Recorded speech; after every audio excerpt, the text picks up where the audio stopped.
tumala tugambye nti ate embuutu y'embuuti ng'ate ya muntu wa bulijjo ng'ate tukuyita ojje mu mbuutikizi ku Sande oba buli woyita wonna Royal Milk weeri gwatannaba gifuna beera nga otwalira abaana amatagano Royal Milk family nga kampani twavudde n'entereki ya miliyoni 6 ne tujoyininga bukedde embuutu y'embuutikizi miliyoni 3 zijja kuba za kashi miliyoni 3 mata.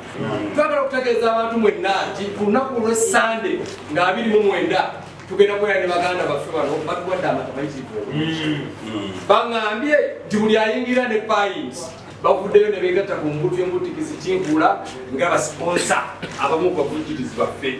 Lolwekyo bw'ogenda mu supermarket okugula amata gula Royal. Download the app on App Store or Google Play Store now. Vision Digital Experience, the future of media.